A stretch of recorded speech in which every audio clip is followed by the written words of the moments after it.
So who's the European GOAT? Difficult to say. I met a Gypsy.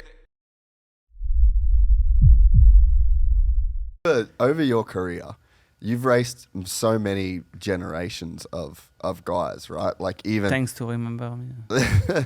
even like Clement Dessel was a beast back in Yep. the day. You mentioned him before, but throughout your whole career, who's been the toughest challengers?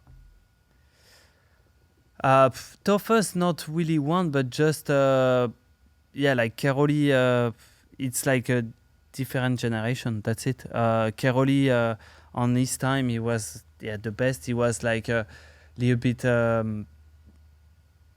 I think he was. Let's say Cairoli. I put him like the best on timing. You know, like he won 9 world title, but like in almost 10 years, you know, or more or less. So every year from 07 to 17, pretty much. he won, you know, so that's crazy.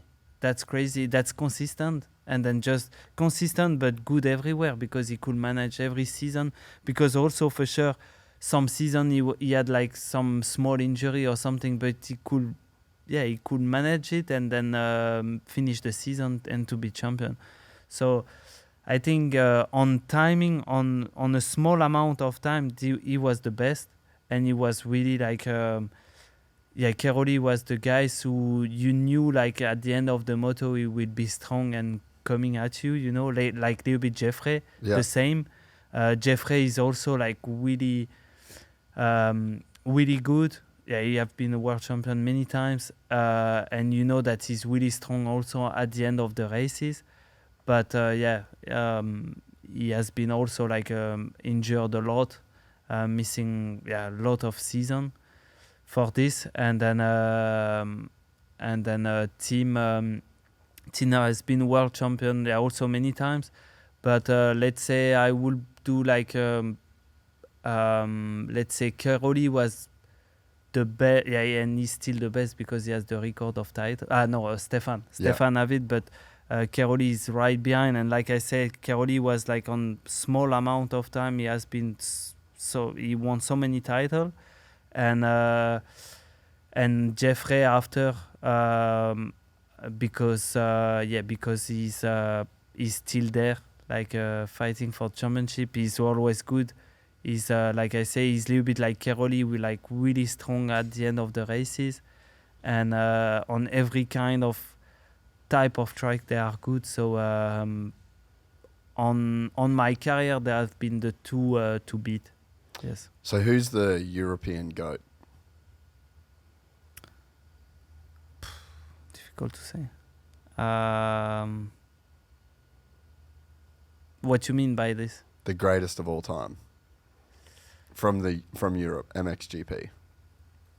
It's This is a tough question. If you go by title, then it's Stefan. But do you just go by title? Is this this the only? Then you mean like you judge then?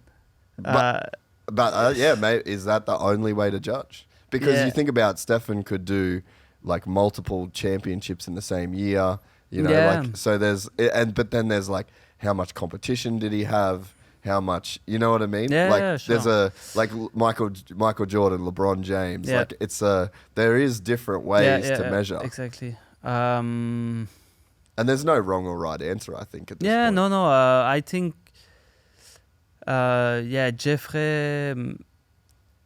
Jeffrey's won the most races. It will be between Jeffrey and Cairoli. Like Cairoli, like I said, the consistency and the title, the number of title didn't lie, is there.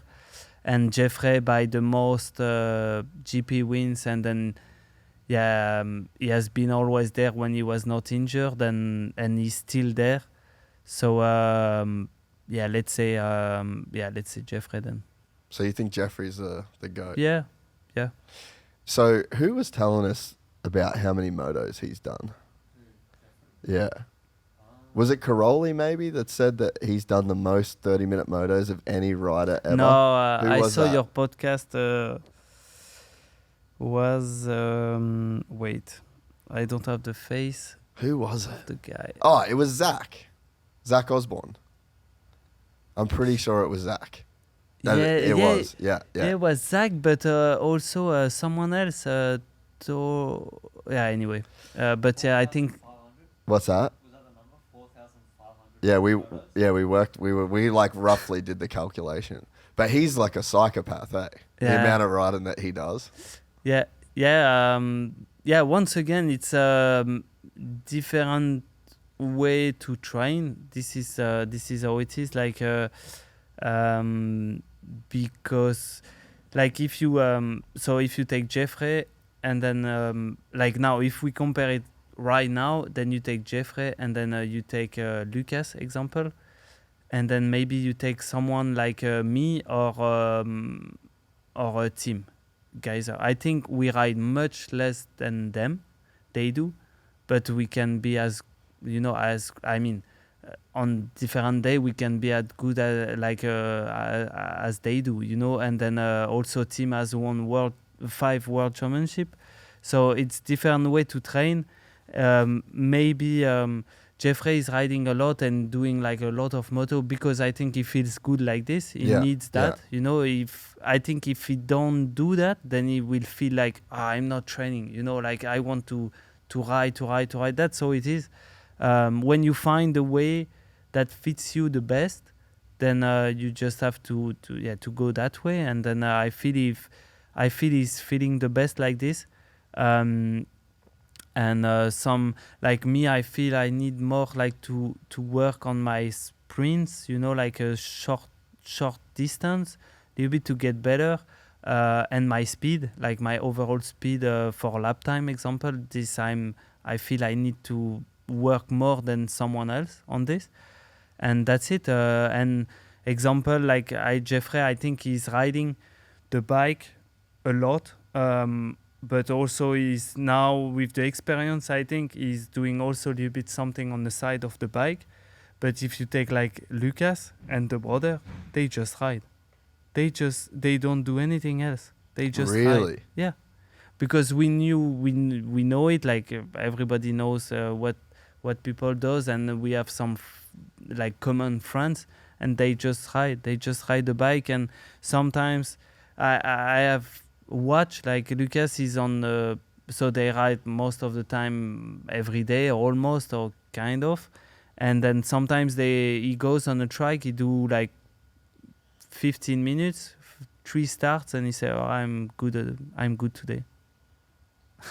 So you're like, yeah, okay, it's fine, but as it's why like as they ride like every day, then you cannot ride 2 hours every day, that's also not possible. Also they are young, so they like that play a big thing. So also when you are young, you just want to ride every day different track, this and that's it. So the ask is not the same when you are 20 or 30 plus, everyone has to find his way to train and to get better, and if it's working like this for them, then it is. So who's the best French rider of all time? You really don't want me to make friends. Because there's been so many. But honestly, like about how to say, like I will not find a word, but about the history, the counting. So you don't know the I don't know anything and I don't really care. That's not like if you ask me how many GPS I won, I don't know. Don't know, don't care. No, it's not. Anyway, that's not my thing. So, French of all time, then maybe it will sound stupid to say me, but I don't know. No, I don't know. You're there. I don't know who have like 2 world titles. Yeah. Who French. else? Who else has?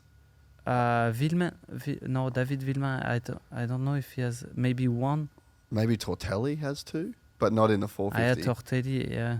But man, That was my fun when I was young. Really? Tortelli, so he was your favorite rider? Yeah, I mean French.